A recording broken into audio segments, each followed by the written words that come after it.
Good morning. My name is Aisha, and today we're going to be discussing about a huge paradox about our world at this point. However absurd it may sound, just try to stay with me till the end.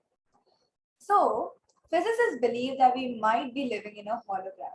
Before going any further, let us discuss what holograms actually are. So, holograms are nothing but two-dimensional surfaces, and when you look at them, all kinds of three-dimensional objects appear to pop out from them. So you find holograms on credit cards, on boxes, folders, and a lot of different things. Now, how are holograms related to us, our universe, or anything as such? So the story is all about this black hole information loss problem. Now, every object in the universe has a specific arrangement of its particles, and so we say that it has certain information in it. According to everything we know in physics, this information can never be lost. So, if every bit of information is carefully analyzed and somehow brought together, it is possible to understand the past and predict the future. For example, just a small example, in a scene of an accident, we can try to understand what actually happened by reading the tire marks. In the same way, it is possible to read the information on a paper which is now shredded into ash if every bit of fragment is carefully retrieved. So we say that the information never leaves the universe. It is preserved. It might change its state, but the information is never actually lost. Now, the black hole information loss problem was laid down by Stephen Hawking, one of the greatest 21st century theoretical physicists. And he laid down this problem when he discovered this Hawking radiation. So, when an object is thrown into the black hole and it crosses this event horizon, which is the outer edge of the black hole, it basically enters a realm of empty space and darkness and is continued to be dragged towards the center where it gets crushed in this place called the singularity. Now, Hawking proved it with great accuracy that over time, which may be billions and billions of years, these black holes they vaporize out. They emit radiation called the Hawking radiation, and they just vanish out. So, what is all the information in it lost? And the most surprising fact was that the radiation which was received after this black hole vanished was the same for every black hole, no matter what kind of star collapsed to form it, no matter was the black hole formed by 10,000 of elephants being squeezed together, or whether a shoe was thrown into it or a blue whale, this Hawking radiation was exactly the same. It was like the same pattern of tire marks being formed, whether a truck crashed a bicycle or two cars crashed together.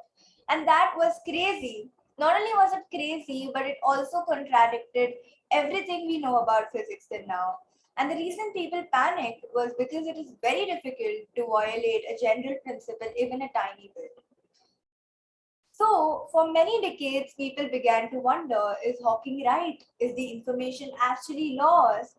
Or is it there and can somehow be retrieved?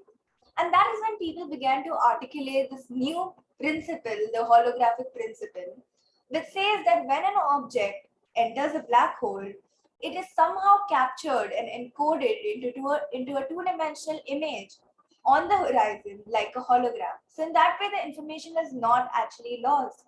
But if that is true, it may apply to the entire universe as such, right? Maybe everything, including us and all the other three-dimensional objects we see, are encoded on a two-dimensional sheet surrounding us. And we are just a kind of holographic projection of that distant data. So, this holographic principle tells us a lot of astonishing things. It tells us that our ideas of volume and the real world, in a sense, are a kind of illusion. So, it should be noted that the holographic principle is just a principle. It isn't a fundamental theory as of now because it isn't proved. But physicists suggest that the laws of physics even work in two-dimensional space, and they work better in that. So this holographic principle might be the first step of achieving the greatest theory, the theory of everything, the theory of both quantum and gravity, which is the ultimate goal of man. Now, in short, there is a problem. We have a solution to the problem. If we prove it, then we might have just achieved the greatest step to the greatest theory. If we don't prove it, everything we know about physics is destroyed, and it is extremely difficult to prove. Now, proving the holographic principle might not change the way we live. So we'll still remain three-dimensional with respect to each other's perspective. But it might be a very important step in fully understanding the laws of physics which dictate every action you have ever taken. So at the end, this leaves us with a lot of questions. What if? What if this is actually the truth? Will we be able to live with the peculiar counterintuitive fact that we actually live in a hologram? Is everything we see an illusion after all? And why, when we look outside the window, why does it seem like a painting? Did the person who said that the world is a huge canvas actually mean it?